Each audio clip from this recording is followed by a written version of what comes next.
स्वागत है आप सभी का आज के मेरे इस वीडियो में। मैं हूं आफरीन। साथियों, जैसा कि हमने पिछले वीडियो में डिस्कस किया था और मैंने आपसे प्रश्न किया था कि जिस भी टॉपिक पे आप सबसे ज्यादा कमेंट करेंगे मैं उसी के ऊपर जो है अगली वीडियो बनाऊंगी। तो हम ये वीडियो बना रहे हैं। इसका सिंपल आंसर आपके सामने है कि सबसे ज्यादा कमेंट्स मुझे इसी टॉपिक को लेकर आए थे कि इस पर हमें जो है बेसिक जानकारी चाहिए। तो आज की इस वीडियो में इसके एक दो तीन पार्ट्स और बनेंगे, क्योंकि शॉर्ट में एक्सप्लेन करना जो है बहुत डिफिकल्ट है। आयुर्वेद छोटा नहीं, हम सभी लोग जानते हैं।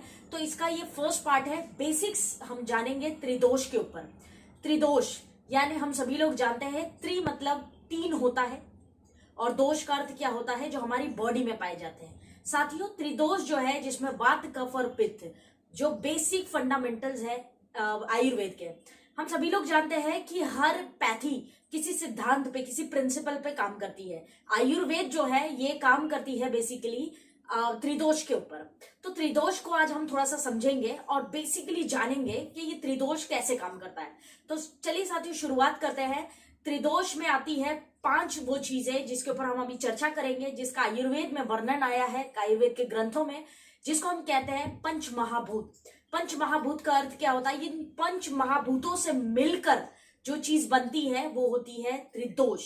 त्रिदोष यानी वात, कफ और पित्त। तो ये पंच महाभूत जो है प्रिंसिपल है बेसिक आयुर्वेद का, जिनके आधार पर हम एक पेशेंट का इलाज करते हैं और किसी को भी लाइन ऑफ ट्रीटमेंट जो है हम इस बेसिस पे देते हैं। तो ये पंच महाभूत क्या क्या है, सबसे पहले तो उसको देखते हैं। सबसे पहले पंच महाभूत। पंच का अर्थ क्या होता है? पांच महाभूत। तो पंच अर्थ होता है फाइव, राइट? तो फाइव कौन सी एलिमेंट्स है जो पंच महाभूत का हिस्सा है? तो सबसे पहली जो एलिमेंट है यहाँ पे वो है बेसिकली साथियों अर्थ यानी कि पृथ्वी। दूसरा है एयर यानी कि वायु। तीसरा है जल यानी कि वाटर।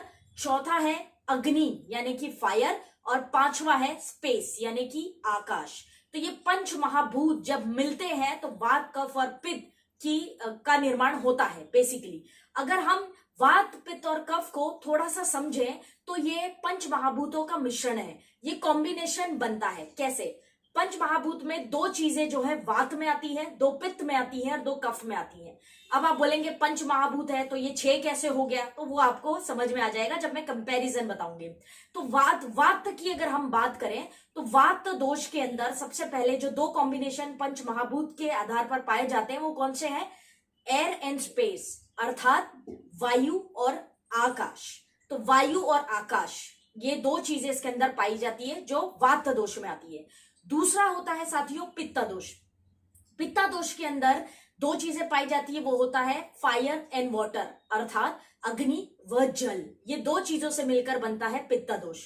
तीसरा हम बात करें कफ दोष की, तो कफ दोष की अगर हम बात करें तो इसके अंदर होता है अर्थ एंड वाटर, अर्थात पृथ्वी व जल।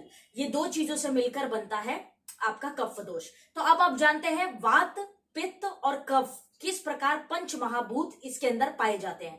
तो साथियों, किसी भी पेशेंट को जब भी कोई ट्रीटमेंट देना हो तो पंच महाभूत का ध्यान हमेशा रखना है, अर्थात त्रिदोष क्या है और वो पेशेंट कौन से दोष का है उस हिसाब से उसको इलाज करना है और वो दवाइयां उसको देनी है, राइट?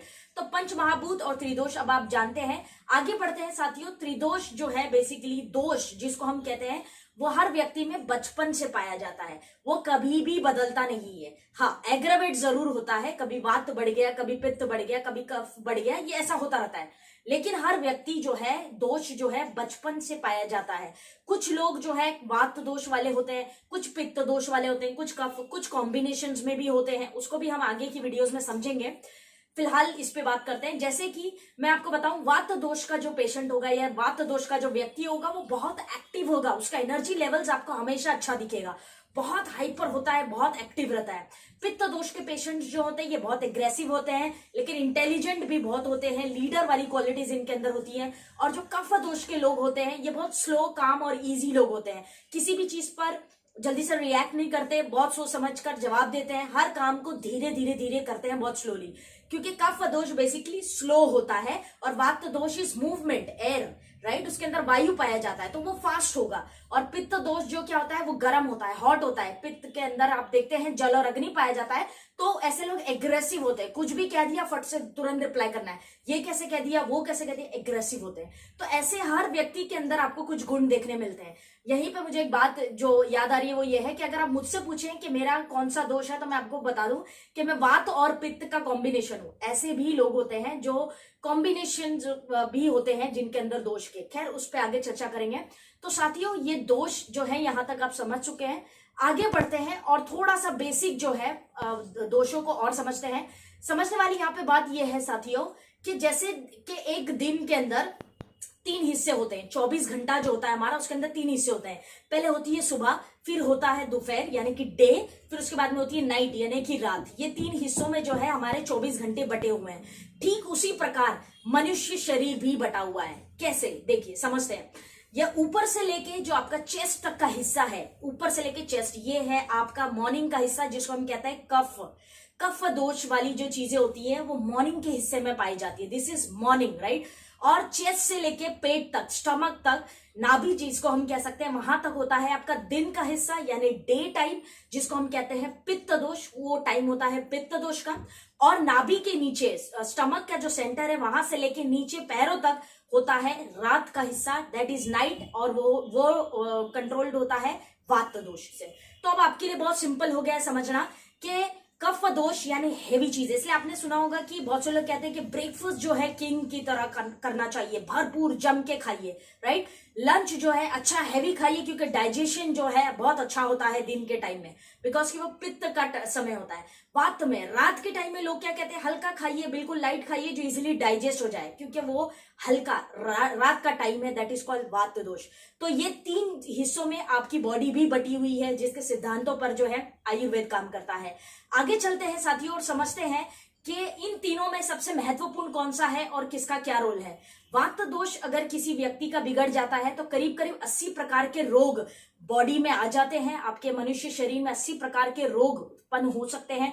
दूसरा जो है पित्त दोष की अगर मैं बात करूं तो करीब करीब 40 से 46 रोग बॉडी में आते हैं जब पित्त दोष आपका गड़बड़ा जाता है। और आखिर में कफ दोष जब आपका गड़बड़ा जाता है तो आपकी बॉडी में करीब करीब 28 रोग आने की संभावनाएं हैं। अर्थात अगर त्रिदोष आपका इम्बैलेंस हो गया तो आपके बॉडी में करीब करीब 148 to 150 डिजीजेस जो है आराम से पैदा हो जाती हैं। अब आप देखते हैं कि हम लोग आज तक क्या कर रहे थे कि जिसको अगर पेट दुख रहा है तो उसको वो दवाई दे दी, जिसको अगर थायराइड है तो थायराइड की दवाई दे दी, मोटापा है तो मोटापा। ये फॉर्मूला जो है दूसरे पैथीज के प्रिंसिपल पे चलता है साथी, ये फॉर्मूला वो उनके प्रिंसिपल है। आयुर्वेद का फॉर्मूला ऐसा बिल्कुल नहीं है। आपको वात दोष समझना पड़ेगा, पित्त और कफ, और इसके आधार पर एक पेशेंट का इलाज करना पड़ेगा। अर्थात अगर आपने किसी का वात दोष सही किया तो 80 प्रकार के रोग चुटकियों में आप जो है ठीक कर सकते हैं या सही कह सकते हैं कि रीट्रीट कर सकते हैं, राइट। तो ये आपको साइंस जो है थोड़ा सा त्रिदोष का समझना पड़ेगा। उसी प्रकार से जब हम बात करते हैं कि तीनों ही जब इम्बैलेंस हो जाएगा तो बीमारियां जो है बॉडी में आने लगेगी, और तीनों ही बैलेंस रहेगा तो बीमारियों से मुक्त आप जीवन जी सकते हैं। इसलिए कहते हैं Ayurveda is all about lifestyle. Lifestyle जितनी बेहतर होगी उतना बेहतर आप अपने आप को बीमारियों से बचाकर रख पाएंगे। तो सारा जो खेल है वो त्रिदोष का ही है, अर्थात पंच महाभूतों का है, जो अब यहां तक वीडियो देखने के बाद आप समझ चुके हैं। वात दोष क्योंकि नेचर में हल्का होता है, इसके अंदर वायु पाई जाती है, वायु दैट इज एयर, तो ये हल्का होता है। तो वात दोष से होने वाली अधिकतर बीमारियां कैसी होगी जी, हल्की होगी जी, लाइट बीमारियां, जैसे ड्राइनेस हो गया, हड्डियां जो है, हड्डियों की समस्या है, या किसी का वजन घट रहा है, ये सब हल्की बीमारियां हैं जो वात दोष में पाई जाती है। 80 प्रकार के रोग हैं, लेकिन समझने के लिए मैं आपको ये कह रहा हूं कि वायु इसके अंदर पाया जाता है, इसीलिए वात दोष से होने वाली अधिकतर बीमारियां कैसी होती है जी, हल्की होती है, लाइट होती है, राइट। सेकंड जो होता है पित्त दोष, क्योंकि ये गर्म होता है और एग्रेसिव होता है, इसके अंदर अग्नि पाई जाती है, तो इससे बीमारियां कैसी होगी, बर्निंग वाली होगी, ज्यादा जलन होती है, राइट, बर्निंग वाली, जैसे चेस्ट में बर्निंग हो रही है, जलन हो रही है, बाद में मुंह में छाले आते हैं, अल्सर्स होता है, या हेडेक आपका होने लगता है, या आप कह सकते हो हीट बनती है बॉडी में, या मुंह में थ्रोट प्रॉब्लम्स होती है, ये सब क्या है, हीट रिलेटेड बीमारियां हैं। तो ऐसी बीमारियां क्यों होती है जी, जब पित्त दोष इम्बैलेंस होता है। अब तीसरा कफ दोष की बात करो तो क्योंकि इसके अंदर पृथ्वी पाई जाती है, दैट इज कॉल्ड अर्थ, तो बेसिकली इससे होने वाली बीमारियां कैसी होगी, ऑलवेज हैवी होगी, हैवी। हैवी का मतलब क्या होता है? ओबेसिटी यानी मोटापा, थायराइड, ये सारी हैवी बीमारियां हैं। आपको हैवी प्रॉब्लम्स होंगी। सर्दी जुकाम, कैसा लगता है? भारी लगता है सर। जब सर्दी जुकाम होती है तो कैसा लगता है? एकदम भारी है, ब्लॉक हो गया है सब कुछ। तो ये हैवी बीमारियां किससे होगी जी? कफ दोष रिलेटेड होती है। तो अब आप तीनों चीजों को इजीली डिफरेंशिएट कर सकते हैं कि वात दोष से होने वाली बीमारियां हल्की होती है स्वभाव में। दूसरा, अगर पित्त दोष से बीमारी हो रही है तो कैसी होगी? गर्म होगी, क्योंकि उसमें अग्नि पाई जाती है। तीसरा, अगर कफ दोष से बीमारी होगी तो वह हैवी होगी।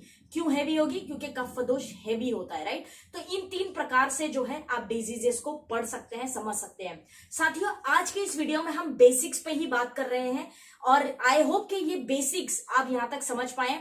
यदि नहीं समझ पाए तो वीडियो को पॉज कर करके दोबारा देखिएगा, नोट्स बनाइएगा और फिर ही आप, स्पेशली आईएमसी वाले, किसी को भी प्रोडक्ट्स दें तो इन बातों का ध्यान रखें। पंच महाभूत, त्रिदोष, ये बेसिक है आयुर्वेद का, इसको जानना बहुत जरूरी है। उम्मीद है कि ये वीडियो आपको पसंद आई होगी और कमेंट बॉक्स में इस वीडियो के रिलेटेड कोई प्रश्न हो तो मुझे बताइएगा और आने वाले वीडियोस में मैं डेफिनेटली इसका पार्ट 2, पार्ट 3 भी बनाऊंगी, जहां पे हम और भी बेसिक प्रिंसिपल्स को समझेंगे और कौन सा पेशेंट किस प्रकार का है, उसको किस प्रकार से कौन सी दवाई दी जाए, ये सारे जो है मैं वीडियोस में आपको इजीली एक्सप्लेन करने की कोशिश करूंगी। एक वीडियो में कवर कर पाना मुश्किल है। I hope you guys understand, right. तो साथियों, आने वाले वीडियोस में हम मानसिक प्रकृति के बारे में भी बात करेंगे और शारीरिक के बारे में भी बात करेंगे, जिसके बारे में आयुर्वेद में बहुत अच्छा वर्णन आया है और मैं डेफिनेटली वो आपसे जो है शेयर करूंगी। तो साथियों, आज के लिए बस इतना ही। आप सभी का आदरपूर्वक धन्यवाद इस वीडियो को देखने के लिए। और हाँ, कमेंट्स करना मत भूलिएगा और आने वाली वीडियोस का नोटिफिकेशन जल्दी से पाने के लिए बेल आइकन हिट कर देना और सब्सक्राइब कर देना यार। So thank you so much. God bless you all. जय हिंद।